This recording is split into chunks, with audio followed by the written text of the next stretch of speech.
ব্রজের কানুরে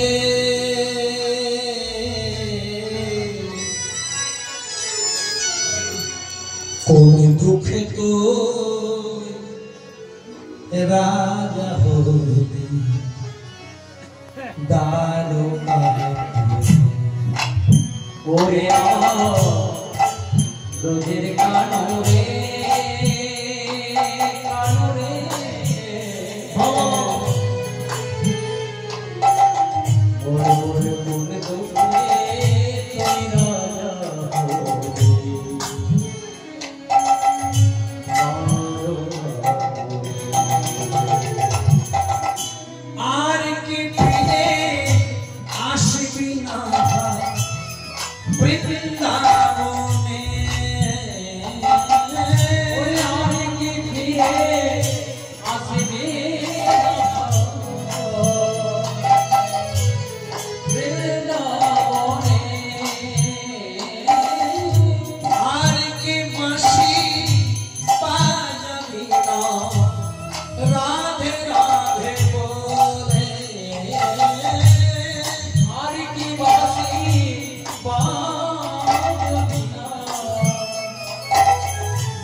ওরে আমার ব্রজের কানুরে কোন দুঃখে তুই রাজা হলি দ্বারকাপুরী। তাহলে কৃষ্ণ কোথায় আছে? এই কথাটা শুনে বুঝতে পারছো না কৃষ্ণ কোথায় আছে? কোন দুঃখে তুই রাজা হলি দ্বারকাপুরী। তার মানে কৃষ্ণ এখন বৃন্দাবনে নেই, এখন মথুরাতে নেই, দ্বারকা। এবার একটু শাস্ত্রটা মেলান। কৃষ্ণ 11 বছর বৃন্দাবন লীলা করে গিয়েছিলেন মথুরায়, যার নাম হয়েছিল মাথুর। আর বাবা যেদিন কৃষ্ণ বৃন্দাবন থেকে মথুরা গেল, তার পরের দিনে ভোরবেলাতে শুভ কাজটা করে দিল, মামাকে হরি বল। কংস শেষ। ভালো করে বুঝুন, যেদিন কৃষ্ণ গেল যে দেরি করে যাবে না, মায়া হয়ে যাবে, মামা ঘরে থাকতে থাকতে মামাকে বধ করতে পারবে। যেদিন গেল তার পরের দিন ভোরে সার্জিক্যাল স্ট্রাইক দিয়ে কংস শেষ। আর কংস যখন মারা গেল, কংসের শ্বশুর কে ছিল? জরাসন্ধ। যেমন জামাই তেমনি শ্বশুর, রাজ্যটক মিল বাবা। জরাসন্ধের দুটি মেয়ে ছিল, একটার নাম অস্তি আর আরেকটার নাম প্রাপ্তি। দারুণ দেখতে ছিল, ফার্স্ট ক্লাস সুন্দরী। প্রথমে জরাসন্ধের প্রথম মেয়েটাকে বিয়ে করেছিল কংস, যার নাম ছিল অস্তি। যে অষ্টমঙ্গলা করতে গেলে ওই শ্বশুর মশাই ওই মেয়েটাকে হচ্ছে আপনার দুটো আমার ঘরে। তারা যখন প্রথমে বিয়ে করলো বড় বোন অস্তিকে কংস, আর তারপর অষ্টমঙ্গলা দিনে প্রাপ্তি, দুবোনে সংসার করে। এখন যখনই কৃষ্ণ কংস বধ করলো, মানে একসাথে দুটি মেয়ে বিধবা হয়ে বাপের বাড়ি। আর বাপের বাড়ি হলো মানে জরাসন্ধ। আর যখনই জরাসন্ধের বাড়ি হলো, জরাসন্ধ জানে তোদের সিঁড়িতে সিঁড়িটাকে ঢুকিয়েছে কৃষ্ণ। গোয়ালা ছিলাটা এত বড় সত্যি ভাবতেই পারলো না। ভগবানে ভাবছে গোয়াল আছে কি করলো জানে? জরাসন্ধের একজন সেনাপতি ছিল, যার নাম কাঞ্জল। বলছে যাও তো কাঞ্জল, তুমি কৃষ্ণ আর বলরামকে শেষ করে দাও। 17 বার আক্রমণ হয়েছিল, 17 বার। কৃষ্ণ দেখলো এখন আমাকে জরাসন্ধকে বধ করলে চলবে না, কারণ ভীম মারবে। ওটা আবার কথা দেওয়া আছে যে আমি সেই গাছের পালে চিড়ে দেবো আর ভীমও দিলে চিড়ে। তো এখন আমি কাজটা করে দিলে তো হবে না, ভক্ত করুন।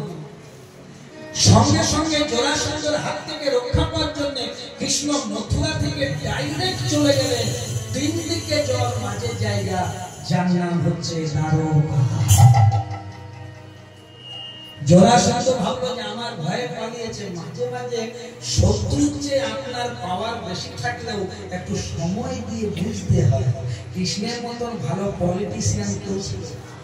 কৃষ্ণ দেখলো এইটা আমার টাইমিংটা ঠিক হবে, আমি যদি জরাসন্ধকে মেরে দিই সাইড ইফেক্ট বেশি আছে, আমার সাইড ইফেক্টটা বেশি হয়ে যাবে। তাই করলো কি, বদ না করে মেসেজ দিল যে জরাসন্ধ, তোমার কাল যমনের মতন শক্তি পাওয়ার আমার নাই হে। হ্যাঁ, আমি দেখো তোমার ভয়ে পালিয়ে গেলাম কোথায় না, যেখানে জরাসন্ধ কাল যমন যেতে পারবে না। তিন বেষ্টিত ভূভাগ, যার নাম হলো দ্বারকা। আর সেই দ্বারকাতে যখন গেল, আর তখনই পদকর্তা মহাজন কলম দিল, কোন দুঃখে তুই রাজা উলুধ্বনি মায়েরা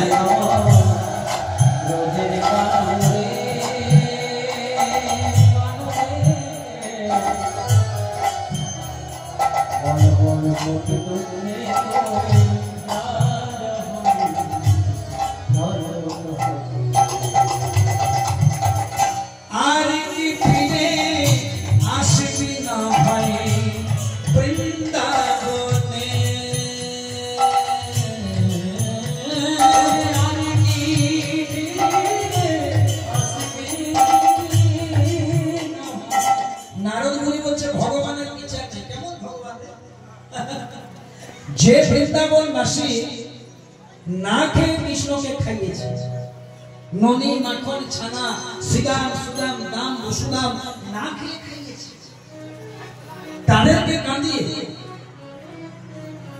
রাধাকে কাঁদিয়ে, যশোদাকে কাঁদিয়ে, নন্দরাজকে কাঁদিয়ে কৃষ্ণের লজ্জা করে না?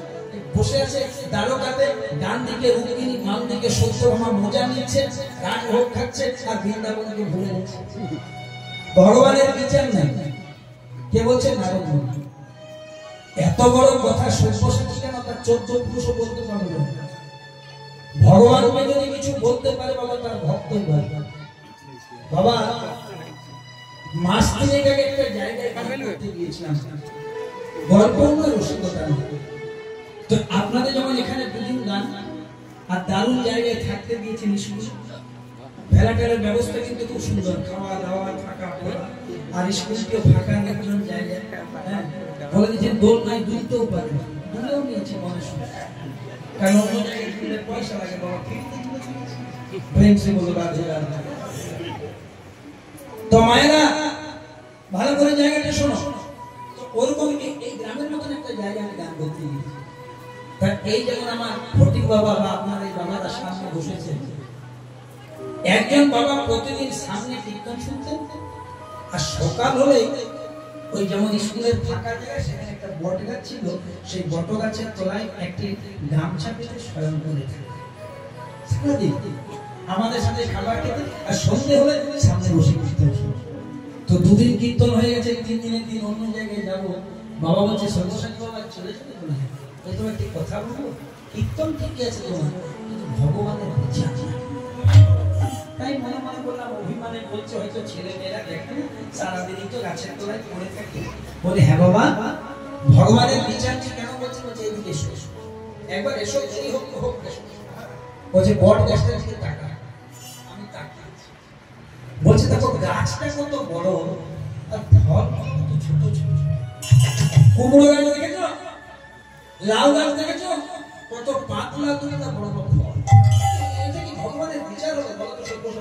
যদি কুমড়ো গাছে, লাউ গাছের মতন বড় বড় ফলগুলো বট গাছে, আর বট গাছের ছোট ছোট ফলগুলো কত সুন্দর মানানসই। তো এর উত্তর আমার 14 পুরুষেরও জানা নাই, আমি পাস করে চলে আসি। ভগবানের সৃষ্টি আমি কি কলম চালাবো?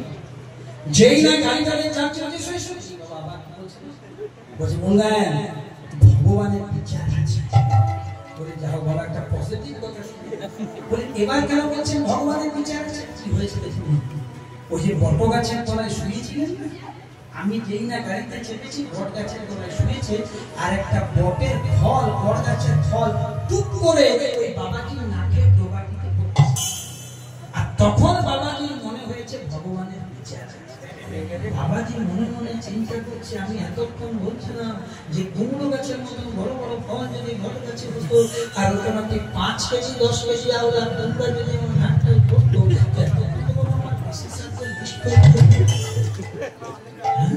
তাহলে ভগবানের বিচার। তাহলে দেখো বাবা, যদি আমাদের উন্নতি হয়, যদি আমাদের উপকার হয়, তখন বলবো ভগবান আছে। আর যদি আমার দুঃখ হয়, কষ্ট হয়, তখন বলবো ভগবান নাই। দয়া করে এই সিদ্ধান্তে কোনোদিন থাকবেন না। সুখ দুঃখের দায়ী ভগবান নয়, সুখ দুঃখের দায়ী আপনার কর্মফল। ওই জন্য মহাজন বলেছেন, क्या लेके आया